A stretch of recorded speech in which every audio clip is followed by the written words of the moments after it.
Finally, on our journey of rotation, we are getting to the momentum portion, so this is going to be a video about angular momentum.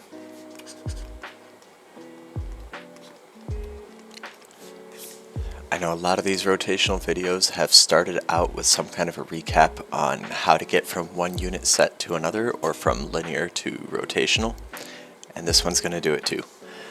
We have had so far X, V, A, then we did force, and then we talked about mass, we did kinetic energy, and these all had counterparts. X became theta, V became omega, A became alpha, F was replaced with torque, mass was moment of inertia, kinetic energy became rotational kinetic energy. And these were all my linear quantities here. And these were all my rotational quantities here.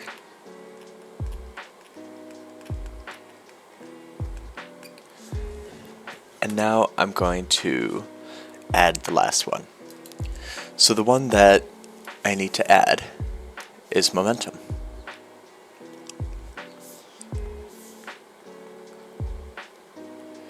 Momentum was a vector. We are going to replace it with angular momentum, also a vector. Up here we had force as a vector, and torque was a vector. But we were able to more or less reduce that to positive or negative based on clockwise or counterclockwise. We're going to do the same with angular momentum. Strictly speaking, X, V, and A were all vectors, and theta, omega, alpha were all vectors, and that was a positive negative thing also because we're looking at kind of a one-dimensional sort of rotation, one-dimensional equivalent of rotation. So on to angular momentum. Angular momentum, if we are going to follow this pattern, L, P was equal to mv. So L is going to be equal to m, was the corresponding moment of inertia, v was omega, L is I times omega. This is a vector and this one is a vector, so we get an angular momentum that's equal to a moment of inertia times the rotational speed. What this looks like.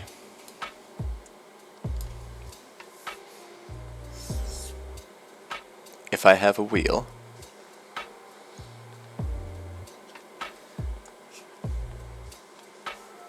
and this thing has, a mass, a gamma, and an r, and I set this thing spinning, then it's going to have an angular momentum of gamma mr squared, which remember is my moment of inertia, times omega.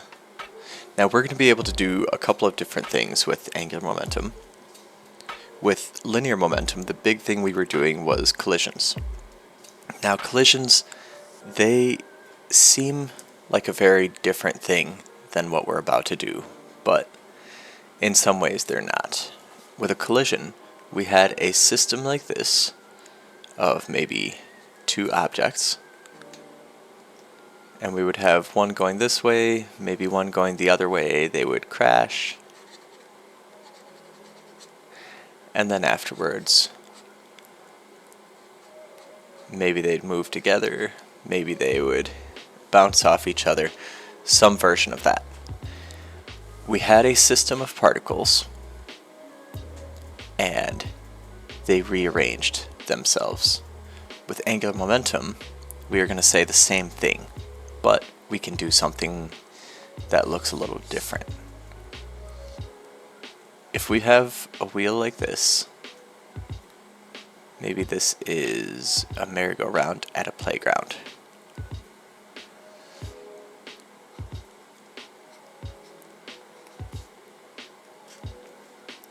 And you are here. This thing is rotating. As you move yourself in toward the center,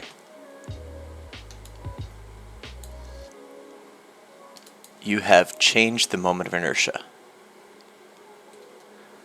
So you were here, you have some moment of inertia, you move here, you have moved closer to the center. Because you've moved closer to the center, your moment of inertia has decreased. If my angular momentum is I times omega, and this is going to be a constant, then if your moment of inertia decreases, your rotational speed increases. And you know this because you've done something like this before. They have, on playgrounds now, these little spinning platforms.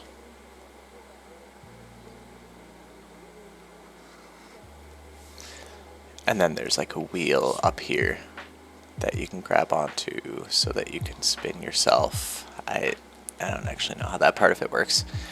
But you stand on this thing, holding onto something over your head. Something else that can turn. And it starts spinning.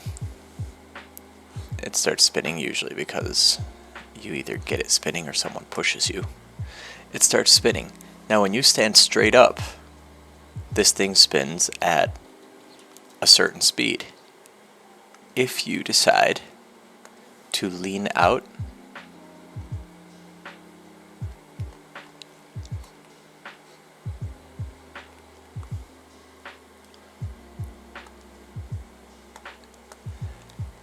now that you're leaning out, you are farther from this central rotation axis. And if you are farther from that axis, that means you have increased your moment of inertia, which means you will decrease your rotational speed. Of course, when you lean back in, when you pull yourself back upward, you're going to increase that speed again because you decrease your moment of inertia. That is one form of angular momentum. The other form that we look at deals with linear motion. Kind of.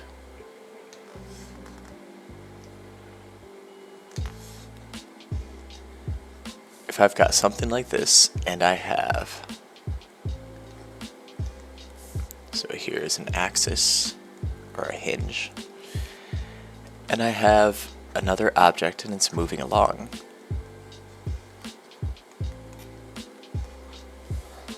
This object can stick to here. When it does, this whole thing is going to start rotating upward. So there must have been some way of talking about angular momentum. Now after this collision, that's easy. We can say our moment of inertia is moment of inertia of the bar plus m times L squared, because that's going to hit the bottom, so it's a distance of L from the axis. So we're going to have a total moment of inertia. We're going to have some final speed, so we're going to have an angular momentum that looks like this. That angular momentum had to come from somewhere, so we have to have some way of expressing this linear before motion in terms of angular momentum, and we do. That kind of angular momentum, we are going to draw a straight line along the velocity, along the trajectory, I suppose. There is a distance that straight line is from the axis, and so we can also express our angular momentum as mvd.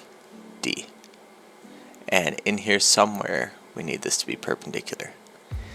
If we were moving at some angle downward this way, we would want just the perpendicular component, but we'd want it where we're going to hit this wall. So I suppose we would break this vector into two components this way, and we would want this component and ignore this one. So we can write angular momentum, let's say magnitude of angular momentum, we can write as I times omega, or magnitude of angular momentum we can write as mv v perpendicular times d. That's angular momentum.